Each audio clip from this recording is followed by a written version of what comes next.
స్నేహితులారా అందరికీ నమస్కారం। ఈ పత్రికా సమావేశంలో పెద్దలు AICC in charge secretary Telangana Shri Manikrao Thakre గారు, అలాగే ఏఐసిసి కార్యదర్శులు, ఈ ప్రాంతం నుంచి కార్యదర్శి పెద్దలు సంపత్ కుమార్ గారు, రాష్ట్ర కాంగ్రెస్ కమిటీ కార్యనిర్వాహక అధ్యక్షులు మిత్రులు మహేష్ కుమార్ గౌడ్ గారు, అట్లాగే మాజీ శాసన మండలి సభ్యులు, గత నెల 16వ తారీఖు నుంచి మొదలైనటువంటి సమన్వయం చేస్తూ వచ్చినటువంటి పెద్దలు ప్రేమ్ సాగర్ రావు గారు, జిల్లా కాంగ్రెస్ కమిటీ అధ్యక్షురాలు, అలాగే రేపు జరిగేటువంటి జై భారత్ సత్యాగ్రహ సందర్భంగా రేపు ఒక గొప్ప చారిత్రాత్మకమైనటువంటి దినం భారతదేశానికి సంబంధించినంతవరకు, అలాగే ఈవెన్ ప్రపంచానికి కూడా సంబంధించినంతవరకు డాక్టర్ బాబాసాహెబ్ అంబేద్కర్ గారు పుట్టినటువంటి రోజు ఏప్రిల్ 14th। ఈ April 14th doctor Babasaheb Ambedkar గారు పుట్టినటువంటి రోజును పురస్కరించుకొని ఈ దేశ ప్రజాస్వామ్యాన్ని, ఈ దేశ రాజ్యాంగాన్ని కాపాడటానికి కాంగ్రెస్ పార్టీ నాయకత్వంలో జై భారత్ సత్యాగ్రహ సభని పెద్ద ఎత్తున మంచిర్యాలలో మంచిర్యాల జిల్లా కాంగ్రెస్ కమిటీ ఆధ్వర్యంలో ఏర్పాటు చేస్తూ ఉన్నారు। దీనికి పెద్దలు పూజ్యులు అఖిల భారత కాంగ్రెస్ కమిటీ అధ్యక్షులు శ్రీ మల్లికార్జున్ ఖర్గే గారు, కాంగ్రెస్ పార్టీ సంబంధించినటువంటి ఇతర పెద్దలు, రాష్ట్ర కాంగ్రెస్ కమిటీ సంబంధించి రాష్ట్ర కాంగ్రెస్ కమిటీ అధ్యక్షులు రేవంత్ రెడ్డి గారు, పార్లమెంటు సభ్యులు, మాజీ రాష్ట్ర కాంగ్రెస్ కమిటీ అధ్యక్షులు, మాజీ కేంద్ర మంత్రివర్యులు, మాజీ రాష్ట్ర మంత్రివర్యులు, జిల్లా కాంగ్రెస్ కమిటీలు, యావత్ కాంగ్రెస్ పార్టీ పెద్ద ఎత్తున ఈ సభకి హాజరు కాబోతా ఉన్నారు। ఈ సందర్భంగా ఈరోజు మనందరికీ తెలిసిందే, ప్రత్యేక రాష్ట్రం ఏర్పడిన తర్వాత కాంగ్రెస్ పార్టీ రాష్ట్ర ప్రజల లక్ష్యాలు నెరవేర్చడం కోసం సోనియా గాంధీ గారి నాయకత్వంలో రాష్ట్రం ఇస్తే, ఈ రాష్ట్రంలో ఉన్నటువంటి దళిత గిరిజనుల పేద వర్గాలందరినీ కూడా మాయమాటలు చెప్పి మోసం చేసి ఓట్లు పొంది పూర్తిగా వాళ్ళ జీవితాల్ని, భవిష్యత్తుని గాలికి వదిలేసిన కె చంద్రశేఖరరావు గారు తగుదునమ్మా అని చెప్పి రేపు పొద్దున డాక్టర్ బాబాసాహెబ్ అంబేద్కర్ విగ్రహాన్ని నేను ఆవిష్కరిస్తూ ఉన్నాను, వారి జీవితాల్లో వెలుగు నింపింది నేనే, ఇంకెవరు లేదని చెప్తా ఉన్నారు। అది చదివిన తర్వాత నవ్వాలో ఏడవాలో అర్థం కాక వారికి కాంగ్రెస్ శాసనసభ పక్షం నుంచి నేను కొన్ని ప్రశ్నలతో కూడినటువంటి బహిరంగ లేఖని రాస్తా ఉన్నాం। ఈ బహిరంగ లేఖలో కొన్ని ప్రశ్నలు సహేతుకంగా వారిని మేము అడుగుతూ ఉన్నాం। వారిని శ్వేతపత్రాన్ని రిలీజ్ చేయవలసిందిగా కూడా డిమాండ్ చేస్తూ ఉన్నాం। రేపు నువ్వు చెప్తా ఉన్నావు కదా 125 విగ్రహాల ఆవిష్కరణ చేస్తూ ఉన్నాం, అంబేద్కర్ గారి ఆశయాల్ని మేము ముందుకు తీసుకొని పోతామని చెప్తా ఉన్నావు కదా, నిజంగా నువ్వు చెప్పేది మాటలు నిజమైతే ఒక శ్వేతపత్రాన్ని రిలీజ్ చేసి గత 9.5 సంవత్సరాలుగా నువ్వు ముఖ్యమంత్రి అయిన తర్వాత చేసిందేంటి రిలీజ్ చేయవలసిందిగా మేము డిమాండ్ చేస్తున్నాం। మేము చెప్తా ఉన్నాం, గత 9.5 సంవత్సరాలుగా మనందరికీ తెలిసింది రాష్ట్ర రాజధాని హైదరాబాద్ నగరం నడిబొడ్డున ట్యాంక్ బండ్ దగ్గర ఉన్నటువంటి బాబాసాహెబ్ అంబేద్కర్ విగ్రహానికి ప్రతి జయంతి సందర్భంగా ముఖ్యమంత్రితో సహా ప్రతిపక్ష పార్టీల నాయకులు వివిధ సంఘాలు ఆనాడు అక్కడ రావటం, వారికి గార్లెండ్ చేయటం, సభ ఏర్పాటు చేసి దళిత గిరిజనులకి ఈ ప్రజలకి అంబేద్కర్ గారు ఇచ్చిన సందేశాన్ని ఏ రకంగా అమలు చేస్తున్నారో చెప్పటం అనేది ప్రతి ముఖ్యమంత్రి ఈ రాష్ట్రం ఏర్పడిన దగ్గర నుంచి, ఆనాటి ఉమ్మడి రాష్ట్రం నుంచి ఆ విగ్రహం పెట్టిన దగ్గర నుంచి చేసుకుంటూ వచ్చినటువంటి ఆనవాయితీ. కానీ మీరు ముఖ్యమంత్రి అయిన తర్వాత ఈ రాష్ట్రం ఏర్పడటానికి పెద్ద ఎత్తున పోరాటాలు చేసి ప్రాణాలు అర్పించినటువంటి అనేక మంది బహుజనులు త్యాగాలు చేసిన ఈ రాష్ట్రంలో ఏ ఒక్క రోజైనా, ఏ ఒక్క సంవత్సరం అయినా ట్యాంక్ బండ్ దగ్గరికి వెళ్ళి బాబాసాహెబ్ అంబేద్కర్కి దండేశారా, గౌరవించారా? అక్కడ నుంచి ఏమన్నా ఈ జాతికి సందేశం ఇచ్చారా? మేము ఇది చేశాం, రేపు ఇది చేయబోతా ఉన్నాం, ఇంత నిధులు కేటాయించాం, ఈ నిధులు ఇచ్చేస్తున్నాం అని చెప్పారా? ఈనాటి వరకు ఎప్పుడు చెప్పలేదు. ప్రతి సంవత్సరం మీరు అవమానించారు. కాంగ్రెస్ పార్టీ పదే పదే గుర్తు చేస్తే కూడా మీరు పోకుండా, అసలు ప్రభుత్వ ప్రోగ్రామే లేకుండా అత్యంత అగౌరవపరిచినటువంటి రోజులు ఈ రాష్ట్రంలో ఏదైనా ఉన్నాయంటే గత 9.5 సంవత్సరాలుగా మీ పరిపాలన వచ్చిన దగ్గర నుంచే ఉన్నాయి. అలాగే ఈ రాష్ట్రానికి మీరు తెలంగాణ వస్తే ఈడ పెద్ద ఎత్తున దళిత గిరిజనులతో పాటు బలహీన వర్గాలతో పాటు మైనార్టీ సోదరులు ఎక్కువ మంది ఉన్నారు. తరతరాలుగా వీళ్ళు ఈ ఫ్యూడల్ స్ట్రక్చర్లో ఇబ్బంది పడతా ఉన్నారు. వారి జీవితాలు వెలుగునటానికి దళితుడినే ముఖ్యమంత్రి చేస్తానని చెప్పి ప్రమాణం చేశారు. ఆ ప్రమాణాన్ని పూర్తిగా మీరు తుంగలో తొక్కారు. 9.5 సంవత్సరాల నుంచి దాన్ని ఊసేలేదు. ఇది వాస్తవమా కాదు? ఆనాడు కాంగ్రెస్ పార్టీ తీసుకొచ్చినటువంటి ఎస్సీ ఎస్టీ సప్లాన్ని అమలు చేయకుండా ఆ సప్లానికి సంబంధించిన నిధుల్ని పూర్తిగా పక్కదావ పట్టించి 9.5 సంవత్సరాలుగా ఎస్సీ కార్పొరేషన్ నిర్వీర్యం చేసి ఒక్కరికి లోన్ ఇవ్వకుండా, ట్రైబల్ కార్పొరేషన్ నిర్వీర్యం చేసి ఏ ట్రైబ్కి లోన్ ఇవ్వకుండా, ఐటీడీఎల్ని పూర్తిగా నిర్వీర్యం చేసి పూర్తిగా విధ్వంసం చేసిన మాట వాస్తవమా కాదు? మీరు భూమి లేని ప్రతి నిరుపేద దళిత గిరిజన కుటుంబాలకి 3 ఎకరాల భూమి ఇస్తానని చెప్పిన మాట వాస్తవమా కాదా? 3 ఎకరాల భూమి ఇవ్వకపోగా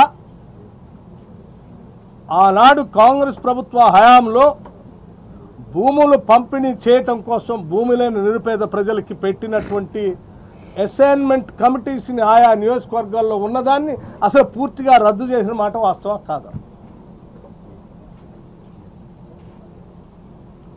3 ఎకరాల భూమి ఇవ్వకపోగా ఆ కమిటీనే రద్దు చేసి అసలు భూమి గురించే మాట్లాడకుండా చేసిన మాట వాస్తవం కాదు. దానితో పాటు మీరు ఇవ్వకపోగా గత ప్రభుత్వాలు ఇచ్చినటువంటి అసైన్ చేసిన భూముల్ని, మాన్యాల్ని, పేదలకి అనాదిగా ఇచ్చినటువంటి భూములన్నింటినీ మీరు తిరిగి లాక్కుంటున్న మాట వాస్తవమా కాదా? వాటికి ఉదాహరణతో సహా ఈరోజు నేను మొన్న నడుచుకుంటూ వస్తూ ఉంటే చివరికి మీరు ఏ స్థాయికి వెళ్ళారంటే వెట్టి చాకిరి నిర్మూలన కోసం భీమవరం మండలంలో ఇదే చెన్నూరు నియోజకవర్గంలో మంచిర్యాల జిల్లాలో వెట్టి చాకిరి నిర్మూలన కోసం ఆనాటి ప్రభుత్వాలు వారికి భూములు ఇచ్చి, ఇళ్ళు ఇచ్చి, ఎడ్లు ఇచ్చి, బళ్ళు ఇచ్చి భూమి సాగు చేసుకోవడానికి ఇస్తే, కొన్ని ప్రాంతాల్లో అసైన్మెంట్ ల్యాండ్స్ ఇస్తే ఆ అసైన్మెంట్ ల్యాండ్స్ని వెట్టి చాకిరి నిర్మూలనకి ఇచ్చిన భూములను కూడా మీరు ఈరోజు వెనక్కి లాక్కొని ధరణిలో ఎక్కించకుండా వాళ్ళకి భూములు లేవని చెప్పి వెనక్కి తీసుకుంటున్నటువంటి హీనమైన పరిస్థితి ఈరోజు రాష్ట్రంలో ఉందా లేదా? చివరికి హైదరాబాద్ చుట్టూ అలాంటి కాంగ్రెస్ ప్రభుత్వాల హయాంలో ఇచ్చినటువంటి వేలాది ఎకరాలు దళిత గిరిజనులకు ఇచ్చిన భూముల్ని ఇవాళ వాళ్ళకి చెందకుండా మీరు బలవంతంగా వెనక్కి లాక్కొని అనేక ప్రభుత్వ రంగ సంస్థలు కూడా ఇవ్వకుండా ప్రైవేటు వ్యక్తులకి, నీకు సంబంధించినటువంటి ప్రైవేటు వ్యక్తులకి అప్పనంగా దారాదత్తం చేస్తూ వాళ్ళని రోడ్డును పడేసిన మాట వాస్తవమా కాదా? చివరికి ఫార్మాసిటీ పేరు చెప్పి అక్కడ ఒక్క దగ్గరే దళిత గిరిజనులకు సంబంధించి 7,000 ఎకరాలు లాక్కున్న మాట వాస్తవమా కాదా? కేవలం హైదరాబాదే కాకుండా రాష్ట్రంలో ఉన్నటువంటి అనేక ప్రాంతాల్లో ఉన్న అసైన్మెంట్ చేసిన భూముల్ని పేదలకు ఇల్లు కట్టుకోవడానికి దళిత గిరిజనులకు ఇచ్చినటువంటి భూములు వెనక్కి తీసుకొని మీరు ప్లాటింగ్ చేసుకొని ఆ ప్లాటింగ్ ద్వారా డబ్బులు చేసుకున్న మాట వాస్తవా కాదా? ఇంత దుర్మార్గం ఇంకెక్కడైనా ఉంటుందా? అనేక మంది ఈ రాష్ట్రంలో చీఫ్ సెక్రటరీ లై, డీజీపీ లై, వారి హోదా ద్వారా తరతరాలుగా అణచివేయబడినటువంటి ఈ వర్గాలకి కొంత ధైర్యం ఇవ్వడానికి అవకాశం ఉన్నటువంటి పరిస్థితుల్లో ఆ అధికారులకు ఎవరికి కూడా సిఎస్ పదవిని కానీ డీజీపీ పదవిని కానీ తిరస్కరించిన మాట వాస్తవా కాదా? పెద్ద ఎత్తున జనాభా ఉన్నటువంటి దళితులకి, పెద్ద ఎత్తున జనాభా ఉన్నటువంటి గిరిజనులకి మంత్రి మండలిలో సరైనటువంటి స్థానం ఇవ్వకుండా అవమానపరిచినటువంటి మాట వాస్తవా కాదా? అలాగే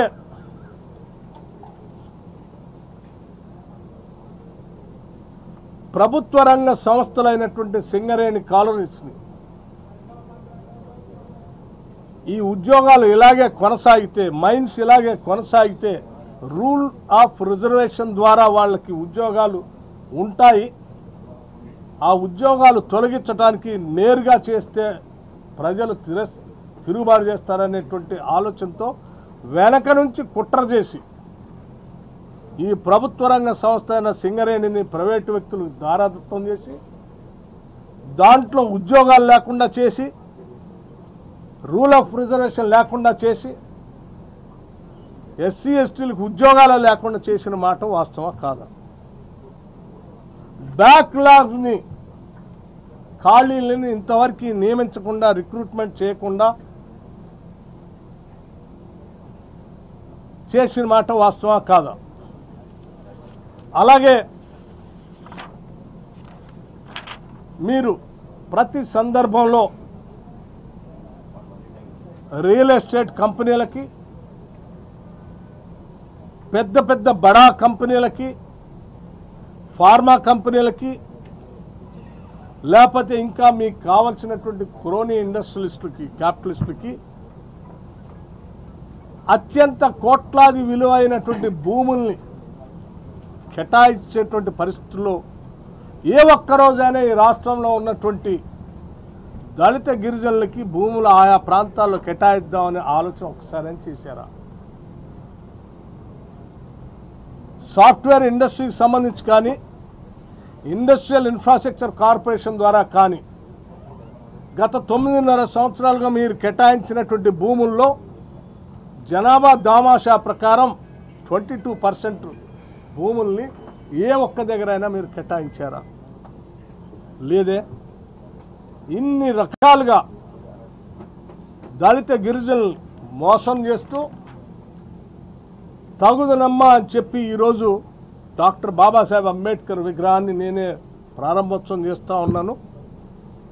నేనే ఒక పెద్ద జాతి ఉద్ధరించేటువంటి వ్యక్తిని అని చెప్పి మరొక్కసారి మాయ చేసి మోసపుచ్చి ఈ ఎన్నికల సమయంలో మళ్ళీ తిరిగి దళిత గిరిజనులు ఓట్లు పొందడం కోసం మీరు చేసే ప్రక్రియే రేపటి ప్రక్రియ అని చెప్పటానికి మాకు ఎటువంటి సందేహం లేదు.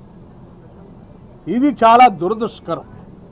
డాక్టర్ బాబాసాహెబ్ అంబేద్కర్ విగ్రహాన్ని ఆయన ఆలోచన విధానాన్ని ఈ సమాజ ఉద్ధరణ కోసం వాడుకోవాలి.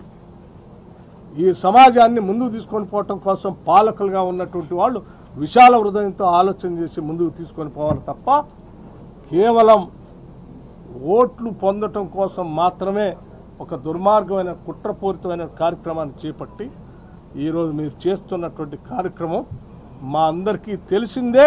ఈ రాష్ట్రంలో ఉన్నటువంటి దళిత గిరిజనులు అందరూ కూడా అర్థం చేసుకున్నదే. వాళ్ళు పొందే ఇందిరమ్మ ఇల్లు లేకుండా చేశాం, ఇళ్ల స్థలాలు లేకుండా చేశాం, వాళ్ళు పొందే 9 రకాల సరుకులు లేకుండా చేశాం. కేవలం ఇంత బియ్యం మాత్రం వేస్తూ ఆనాడు కాంగ్రెస్ ప్రభుత్వంలో ఇచ్చినటువంటి 9 రకాల సరుకులు లేకుండా చేశాం, ఉద్యోగాలు లేకుండా చేశాం, ఎస్సీ కార్పొరేషన్ లేకుండా చేశాం, ట్రైబల్ కార్పొరేషన్ నిధులు లేకుండా చేశాం, ఐటీడీఎల్ లేకుండా చేశాం. అల్లాడిపోతున్నారు ఆదిలాబాద్ జిల్లాలో ఉన్నటువంటి గిరిజన సోదరులు. ఇంత దుర్మార్గమైనటువంటి పనులు చేస్తూ ఇంకా నువ్వు గొప్పతనం చెప్తున్నావు కాబట్టి ఈ సందర్భంగా చెప్తా ఉన్నాం, తప్పనిసరిగా ఈ లేఖకి మీరు శ్వేతపత్రం రిలీజ్ చేయాలని మేము ప్రధానంగా డిమాండ్ చేస్తూ ఉన్నాం. చేయాలని చేసేటువంటి డిమాండ్ ఒకవేళ మీరు చేయకపోతే ఇంకా పెద్ద ఎత్తున మేము ఆందోళన చేయాల్సిన పరిస్థితులు కూడా ఉంటాయని కూడా హెచ్చరిస్తా ఉన్నాం. విగ్రహం పెడతా అన్నారు, ప్రమాణ స్వీకారం చేయంగానే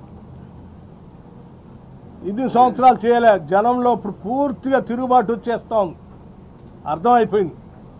మళ్ళొక్కసారి పాత రోజుల్లో మనం చూస్తూ ఉంటాం, పోయి ఓడిపోతాం అనుకున్నప్పుడల్లా ఓ స్కీమ్ గుర్తొస్తుంది, ఆయన ఎన్నికలప్పుడల్లా ఓ స్కీమ్ గుర్తొస్తుంది, గొర్రెల స్కీమ్ ఒకటి గుర్తొస్తుంది, బర్రెల స్కీమ్ ఒకటి గుర్తొస్తుంది, లేకపోతే స్టాచ్యూ గుర్తొస్తుంది. కానీ ఇంకా మోసపోవటానికి సిద్ధంగా లేరు. చాలా స్పష్టంగా ఈ రాష్ట్ర ప్రజానికం సిద్ధంగా ఉన్నారు. ఇందిరమ్మ రాజ్యం వస్తే తప్ప మా బతుకులు బాగుపడమనేటువంటి ఆలోచనతో రాష్ట్ర ప్రజలు ఉన్నారు. ఇందిరమ్మ రాజ్యంతోనే జీవితాల్లో వెలుగు నిండుతుంది.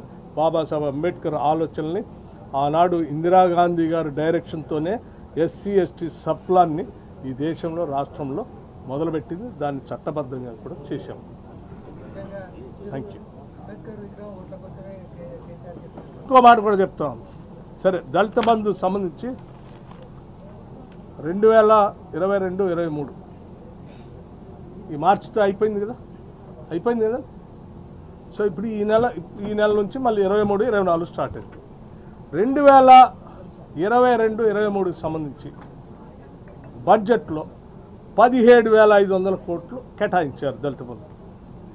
నేను అడుగుతా ఉన్నాను, సంవత్సరం కూడా అయిపోయింది, మార్చితో సంవత్సరం కూడా అయిపోయింది ఫైనాన్షియల్ ఇయర్. మరి ఈ 17,500 కోట్ల రూపాయలు ఒక్క రూపాయి అయినా మీరు రిలీజ్ చేసి ఒక్కరికైనా ఇచ్చారు? ఇవ్వలేదుగా, రిలీజే కాలేదుగా. ఇంతకంటే దుర్మార్గం ఉంది. ఇయర్ కూడా అయిపోయింది.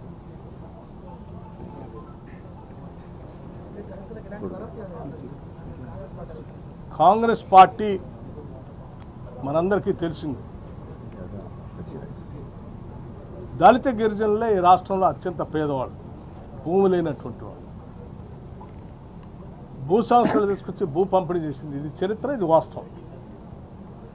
20 సూత్రాల ఆర్థిక కార్యక్రమం తీసుకుని వారి జీవితాలు వెలుగునింపడం కోసం ప్రయత్నించింది. ఇది చరిత్ర, వాస్తవం. ఇందిరమ్మ జలప్రభ తీసుకొని వచ్చి ఇచ్చిన భూములకి బోర్లు వేసింది, బావి తవ్వింది, కరెంట్ ఇచ్చింది, పంట పండించుకోవడానికి కావాల్సిన రుణం కూడా ఇచ్చింది. ఆయిల్ ఇంజన్లు కూడా ఇచ్చింది.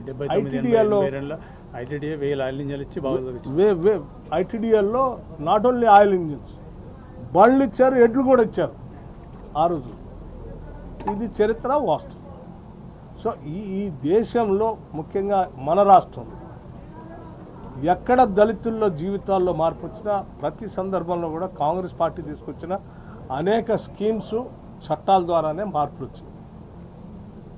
సో ఈ స్కీమ్స్, చట్టాలు ఇది మాటలు చెప్పేది కాదుగా, చరిత్రలో నిలబడి ఉన్నది. ఎస్సీ ఎస్టీ సబ్ ప్లాన్ అనేది అసలు ఎవరు ఊహించినటువంటి ఒక గొప్ప చారిత్రాత్మకమైన చట్టం అది. కేసీఆర్ గారు నేను ఒకటే అడుగుతున్నాను, నీ దయాదక్షిణాలు ఎవరికి అవసరంలే. ఆనాడు కాంగ్రెస్ ప్రభుత్వంలో ఎస్సీ ఎస్టీ సబ్ ప్లాన్ తీసుకొచ్చిన నిధుల్ని యాసిస్గా ఆ చట్ట ప్రకారం ఖర్చు పెడితే ఆ నిధులు చాలు వీళ్ళ జీవితాలు మారటానికి. 9.5 సంవత్సరాలుగా నువ్వు అడ్డుకట్టలాగా నిలబడి ₹1 రాకుండా చేసావు. వాళ్ళ జీవితాలన్నింటినీ అన్యాయం చేసావు. మేము వస్తే తప్పనిసరిగా ఎస్సీ ఎస్టీ సబ్ ప్లాన్ చట్టం తెచ్చిన వాళ్ళం కాబట్టి సంపూర్ణంగా అమలు చేస్తాం. అందరికీ మళ్ళీ అన్ని అంశాలు కాంగ్రెస్ పార్టీ ఇచ్చిన హామీలన్నింటినీ నెరవేరుస్తాం. సబ్ ప్లాన్ చట్టాన్ని నిధులు యాసిస్గా అమలు చేస్తే చాలండి. ఇంకా ఎవరి దయాదాక్షాలు అవసరం లేదు. మహేశ్వర్ రెడ్డి రాజీనామాపై మీ స్పందన ఏంటి? మహేశ్వర్ రెడ్డి గారు రాజీనామా చేశారు, రేపు మీ సభ ఉంది. ఈ నేపథ్యంలో ఆయన రాజీనామాపై మీ స్పందన ఏంటి? రేపటి సభ అనేక మంది త్యాగదనులు వారి జీవితాలు త్యాగం చేసుకొచ్చుకున్నటువంటి స్వతంత్ర భారతదేశంలో ప్రజాస్వామ్యానికి సంబంధించి నరేంద్ర మోడీ గారు, అమిత్ షా గారు విసిరినటువంటి ఒక ఛాలెంజ్. ఈ దేశాన్ని కాపాడుకోవటం కోసం స్వాతంత్రం తీసుకొచ్చిన కాంగ్రెస్ పార్టీగా జై భారత్ సత్యాగ్రహ సభ పెడతాం. మీరు చెప్పేటువంటి అంశాలన్నీ చాలా చాలా చిన్న చిన్న అంశాలు. దేశం అనేది చాలా పెద్ద. సో ఈ ప్రజాస్వామ్యం కాపాడుకోవటం, రాజ్యాంగాన్ని కాపాడుకోవటం, నరేంద్ర మోడీ అమిత్ షా నాయకత్వంలో భారతీయ జనతా పార్టీ నియంతృత్వ ధోరణిని ప్రోత్సహిస్తూ ఈ దేశ ప్రజాస్వామ్యాన్ని కూని చేయడం కోసం చేస్తున్న ప్రయత్నం. ఒక ప్రధాన ప్రతిపక్ష పార్టీ నాయకుడిని సభ్యత్వాన్ని రద్దు చేయటం అంటే ఇంతకంటే ఇంకా అవమానం ఏముంటుంది? డెమోక్రసీకి ఉన్నటువంటి ప్రధాన లక్షణం, main trait of the democracy is to have a recognised opposition. ఆ అపోజిషన్ను రాజ్యాంగబద్ధంగా అధికారికంగా గుర్తించబడిన అపోజిషన్ ఉంటేనే అది ప్రజాస్వామ్యం. అసలు అది లేకపోతే అది ప్రజాస్వామ్యం కాదు, రాజరిక వ్యవస్థలో లేకపోతే నియంతృత్వ పోకుండా. సో అది కోరుకుంటున్నాడు ఇవాళ నరేంద్ర మోడీ. సో ఈ దేశానికి, ప్రజాస్వామ్యానికి, భావస్వేచ్ఛకి చాలా ఈరోజు అత్యంత అవసరమైనటువంటి రోజు. సో ఇటువంటి ఆ సభ జరుగుతున్నప్పుడు సార్ ఇటువంటి చిన్న చిన్న అంశాలు వాటికి సంబంధించి మా మహేష్ గౌడ్ గారు ఆల్రెడీ వర్కింగ్ ప్రెసిడెంట్ గారు సమాధానం చెప్పారు. మా పార్టీ ఇంటర్నల్ అఫైర్ అది వారు చూసుకుంటారు. That's not an issue. It's a question of country now. దానికి ఒక్కటి చెప్పు, నెహ్రూ గారు ఆయన తీసుకొచ్చి అపోజిషన్ నిలబెట్టాడు. అదేవిధంగా వాజ్పేయి గారు ఓడిపోతే మళ్ళీ రాజ్యసభ చేసిండు. అపోజిషన్ ఉండాలండి, అపోజిషన్ ఉండాలి. సో బికాస్ అంటే ఆ కాంగ్రెస్ నాయకత్వానికి రాజ్యాంగం అంటే, ప్రజాస్వామ్యం అంటే, ఈ దేశ స్వాతంత్రం అంటే ఏంటో తెలుసు కాబట్టి, అట్లాగే భావస్వేచ్ఛ ఎంత అవసరమో తెలుసు కాబట్టి అది ఎప్పుడు కూడా అపోజిషన్ మాట్లాడించింది. వాళ్ళు కనుక ఇదే నరేంద్ర మోడీ గారి లాగానో కేసీఆర్ గారి లాగానో ప్రవర్తించుంటే ఇవాళ అసలు వీళ్ళు ఎవరు పుట్టేవాళ్ళు కాదు దేశంలో.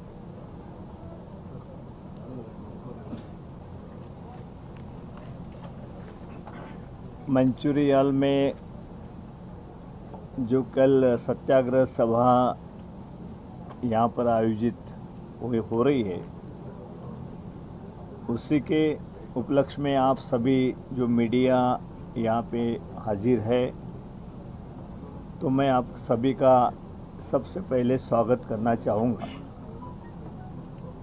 आज सीएलपी लीडर हमारे भट्टी जी ने पूरी यात्रा उनकी चल रही है और यात्रा ऐसे मोड़ पे आई है कि 14 अप्रैल ये हमारे लिए बहुत ही महत्वपूर्ण दिन है।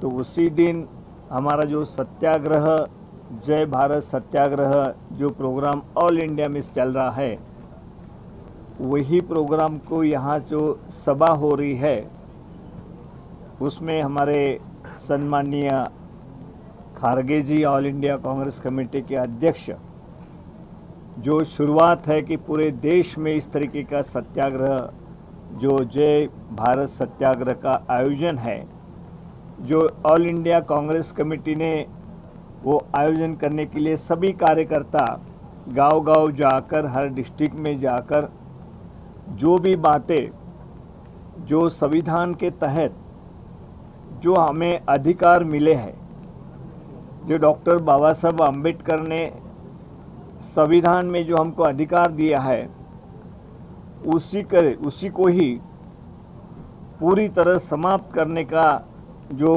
प्लान बीजेपी ने, आरएसएस ने बनाया है। तो आप देख रहे हैं कि राहुल जी की सदस्यता जिस तरीके से खत्म कर दी गई है। राहुल जी पहले से ही जनता के जो सवाल है उस तरीके से उनके जो भी मसले हैं उठाने की कोशिश लगातार राहुल जी ने पार्लियामेंट में रहो या कन्याकुमारी से श्रीनगर तक यात्रा निकाल के उसमें भारत जोड़ो यात्रा, इस तरीके की जो आवाज़ है, जनता की आवाज़ है, वो लोगों तक पहुंचाने के लिए उन्होंने यात्रा निकाली। उसके बाद घर घर में जाकर हाथ से हाथ जोड़ो कार्यक्रम कांग्रेस पार्टी ने, हमारे अध्यक्ष खारगे साहब ने सभी कार्यकर्ताओं को कहा है कि हाथ से हाथ जोड़ो कार्यक्रम हर घर तक राहुल जी का संदेश पहुंचाने की जिम्मेदारी आपकी है। वो हमारी यात्रा चल रही थी। तो राहुल जी का सदस्यत्व समाप्त करने के बारे में जो कदम बीजेपी ने उठाए हैं वो सही मायने में इस देश को, संविधान को नकारने के लिए, इस संविधान में जो हक दिया हुआ है कि कोई भी सवाल हम पूछते हैं तो उसका जवाब गवर्नमेंट की तरफ से मिलना चाहिए, पार्लियामेंट में मिलना चाहिए, पार्लियामेंट के बाहर मिलना चाहिए। लेकिन जो प्राइम मिनिस्टर है नरेंद्र मोदी जी, वो हम देखते हैं कि कोई जवाब नहीं देते हैं। प्रेस वालों को कभी वो बुलाते नहीं हैं। प्रेस के सामने क्या बात है, प्रेस को हक ही नहीं रखा है उन्होंने कि कुछ उनसे सवालात करे। इस तरीके से जो राजनीति चल रही है, इसलिए पूरे देश के अंदर खारगे जी ने, जो अध्यक्ष हमारे हैं, जो राहुल गांधी जी नेता हैं हमारे पूरे देश के, सोनिया जी गांधी है, तो खारगे जी ने कहा है कि पूरे देश के अंदर जय भारत सत्याग्रह ये पूरे देश में होना चाहिए। और उसी के उपलक्ष्य में डॉक्टर बाबा साहब अम्बेडकर जी का जयंती है और जयंती के उपलक्ष्य में खारगे जी ने कहा कि तेलंगाना में ही इस तरीके की सभा होनी चाहिए, शुरुआत होनी चाहिए पूरे देश के अंदर। तो हमारे भट्टी जी जो यात्रा लेके आ रहे थे, उसी यात्रा को हम कल पूरी बड़ी रैली में उसका ये कर रहे हैं। तो मैं समझता हूँ कि पूरे देश के अंदर इसका मैसेज जाएगा कि बाबा साहब आम्बेडकर ने जो संविधान दिया है, पूरे देश के अंदर सभी को अधिकार दिया हुआ है, पूरे देश की जनता को अधिकार दिया हुआ है, वही समाप्त करने के बारे में जो पहल बीजेपी कर रही है। और हम देखते हैं कि यहाँ पे टीआरएस जिस तरीके से उनको सपोर्ट करने के लिए दिल्ली में उनका सपोर्ट रहता है, इस तरीके से मिलजुल कर वो दिखाने की कोशिश करते हैं कि बीजेपी और टीआरएस अलग है, अभी का बीआरएस अलग है, इस तरीके से बात करते हैं। लेकिन आपने पूरा इतिहास देखा होगा कि पार्लियामेंट के अंदर भी जब जब कोई बात आती है तो किसकी तरफ से वो खड़े होते हैं, तो सरकार की तरफ से, बीजेपी की तरफ से हर बार उनका वोटिंग हुआ है। और कल भी उसी ताक में वो है कि बीजेपी को भी लगता है कि सॉफ्ट, उनके प्रति हमारा सॉफ्ट रवैया रहना चाहिए, लेकिन दिखाना ऐसा चाहिए कि बीजेपी और टीआरएस लड़ रही है। तो इस तरीके से जो दिखावा पूरे स्टेट के अंदर दिखाई दे रहा है, तो मैं समझता हूँ कि ये लोगों को भुलाने की बात है। लेकिन हम लगातार आज तेलंगाना में बड़ी अच्छी तरीके से हमारे पीसीसी प्रेसिडेंट रेवंत रेड्डी जी रहो, उनकी भी यात्रा हर असेंबली कॉन्स्टिट्यूशन में जा रही है। हमारे भट्टी जी जो कांग्रेस पार्टी के लीडर है, सीएलपी लीडर है, वो भी हर वहाँ असेंबली कॉन्स्टिट्यूशन में जाके जो सही बात क्या है, टीआरएस की किस तरीके से रणनीति राजनीति है, वो पूरी तरह लोगों के समझ में आ चुकी है। और इसका परिणाम भी होने वाले असेंबली के चुनाव में आपको दिखाई देगा। लेकिन लोग सोचते हैं कि उनको कुछ कर रहे हैं, लेकिन जो अभी भट्टी जी ने कहा है कि एससी एसटी के बारे में वो दिखावा करते हैं, ओबीसी के बारे में दिखावा करते हैं, चंद लोगों को कुछ दे दिया है तो भाई हमने बड़ी अच्छी स्कीम लाई है, ये वो बाकी स्टेट में भी जाके बताते कि तेलंगाना में ऐसा शुरू किया है। कितने परसेंटेज लोगों को मदद मिल रही है, अगर वो देखा जाए तो बहुत ही कुछ लोगों को सिर्फ उसका इस्तेमाल उनके चुनाव के प्रचार में करने के लिए ही उन्होंने उस तरीके कुछ बातें शुरुआत की होगी, लेकिन अंदर से जो बात है, जो हम धरने के बारे में जो उन्होंने बनाई है तो पोर्टल, उसमें आप देखते हैं गरीब लोगों की जमीन जा रही है, बड़ों लोगों के हाथ में आ रही है। जो स्कीम उन्होंने बनाई वो स्कीम के तहत भी मदद किसको मिल रही है? सब बड़े लोग हैं, बड़े जमींदार हैं, लेकिन गरीबों की जमीन वहां से छीनी जा रही है, सब आम जनता देख रही है। ये दिखावा अलग है, कितना भ्रष्टाचार हुआ है, किस तरीके से इतने सारे बोझ सरकार के ऊपर, 5 लाख करोड़ का बोझ इतने छोटे स्टेट के ऊपर आज है, कर्जा है। तो साइड में हम देखते हैं तो छत्तीसगढ़ के सीएम यहाँ पे आए थे, उन्होंने कहा कि हमारे स्टेट में 73 करोड़ का सिर्फ 1000 करोड़ का सिर्फ वहाँ पे हमारे ऊपर बोझ है, लेकिन उतना ही स्टेट यहाँ पर अगर तेलंगाना है तो उसके ऊपर 5 लाख करोड़ का कर्जा है। ये पैसा गया कहाँ से? उस पैसे के आधार पे राजनीति करना और गरीबों को सिर्फ दिखावा करना, वो जो हमारे SC ST OBC उनके लिए दिखावा करना, यही राजनीति चल रही है।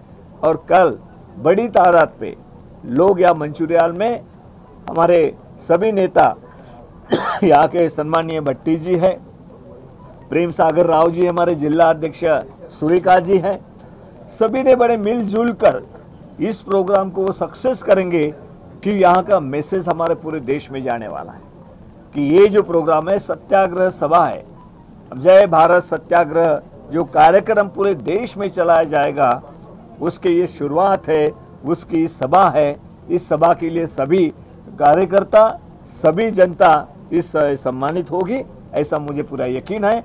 और आपके जरिए से जो सही बातें हैं, जो कांग्रेस पार्टी गरीबों के हित में काम करती है, जो कांग्रेस पार्टी जो हमारा संविधान है उसके तहत पूरे प्रशासन चलाती है, यही लोगों के मन में है कि हमारा संविधान वो इसी तरीके से आगे बढ़ना चाहिए, संविधान के तहत हम आगे जाना चाहिए। लेकिन संविधान को पूरा तस नस करने की कोशिश, जो भी संविधान के तहत जिनको अधिकार दिए होते, कुछ ऐसी बनाई थी हमारे सिस्टम, उसका ही अधिकार पूरा छीनने के लिए चुनाव आयोग रहो कि CBI रहो, और कोर्ट में भी किस तरीके से लोग संशय कर रहे हैं कि ये न्याय मिलता है क्या नहीं मिलता है, ऐसी शंका पैदा करने वाली देश में अगर परिस्थिति होती है तो जनता ने कहा जाना चाहिए। इसीलिए इस तरीके का ये आंदोलन चलाए जा रहे हैं, लोगों तक हम जाएंगे। भट्टी जी हर जगह से जाकर इस तरीके से सभी जनता के साथ मिलजुल कर बात कर रहे हैं, सभी प्रेस के बात कर रहे हैं लगातार। ये हमारी सबकी जिम्मेदारी है कि हमने एक साथ एकजुट होकर इन ताकतों के खिलाफ, इन शक्तियों के खिलाफ लड़ना चाहिए। धन्यवाद। ठाकरे जी, एक बात बोलिए, आप कल सत्याग्रह सभा रख रहे, आपका senior leader Maheshwar Reddy BJP party में जुड़ा हुआ है, आज जाके जुड़ा हुआ है, कैसा देख रहे हैं इसको? भट्टी जी ने कहा वो जो बात है, मैं हमारे महेश गौड़ जी जो है वर्किंग प्रेसिडेंट, वो उसमें ध्यान देंगे। अभी कोई ये बात नहीं है, हमें देश के लिए यहाँ पे सत्याग्रह सभा जो ऑल इंडिया लेवल पे यहाँ के सभा हो रही है, और ऐसे परिस्थिति में कोई क्या बात है, कौन क्या है, कौन किसकी क्या ताकत है, कैसा है, वो सभी आप जानते हैं, और क्या इरादा था, किस तरीके से गए हैं, क्यों गए हैं, उसको सब जानते हैं आप। लेकिन ये मुझे बोलने की ज़रूरत नहीं, आपको कांग्रेस कमेटी की तरफ से हमारे महेश गौड़ जी है, वो उस बारे में आपसे बात करेंगे।